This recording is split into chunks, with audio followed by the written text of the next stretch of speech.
वंचित बहुजन आघाडीचे जिल्हाधिकारी कार्यालयासमोर 10 दिवसापासून आमरण उपोषण. प्रकृती चिंताजनक, उपोषणकर्त्यांची तब्येत खालावली, प्रशासन मात्र ढिम्म असल्याचा आरोप.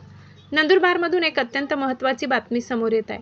सविस्तर असे की पवनचक्की प्रकल्पामुळे शेतकरी आणि ग्रामस्थांवर होणाऱ्या अन्यायाविरोधात वंचित बहुजन आघाडीचे गेल्या 10 दिवसापासून जिल्हाधिकारी कार्यालयासमोर आमरण उपोषण सुरू आहे.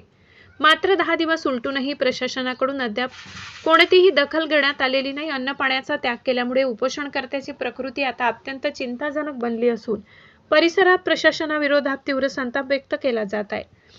नंदुरबार तालुक्यातील कोडदा, भास्करी, खोंडामडी, विकरण, कलमाडी, कानडदा, सिंदगव्हाण, भालेर, नगाव, काकर्दे, जून मोहिदे आणि हाट मोहिदे या परिसरातील शेतकरी आणि ग्रामस्थ पवनचक्की प्रकल्पांमुळे त्रस्त झालेत.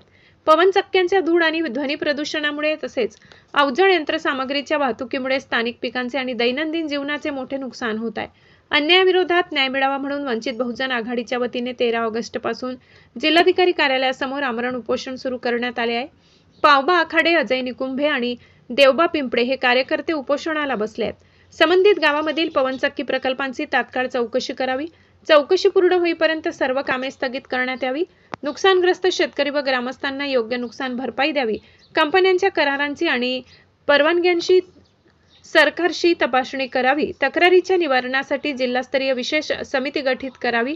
दिवसापासून अन्नत्याग केल्यामुळे उपोषणकर्त्यांची प्रकृती दिवसेंदिवस खालावत चालली आहे. मात्र तरीही जिल्हा प्रशासनाने अद्याप या आंदोलनाची कोणतीही दखल घेतलेली नाही. प्रशासनाच्या उदासीन भूमिकेमुळे उपोषणकर्त्याच्या जीवाला धोका निर्माण झाला असून एखादी अप्रिय घटना घडल्यास त्यात जिल्हा प्रशासनच जबाबदार राहील असा इशारा वंचित बहुजन आघाडी आणि ग्रामस्थांनी दिलाय. न्याय मिळेपर्यंत आंदोलन सुरू ठेवण्याचा पवित्रा उपोषणकर्त्यांनी घेतलाय.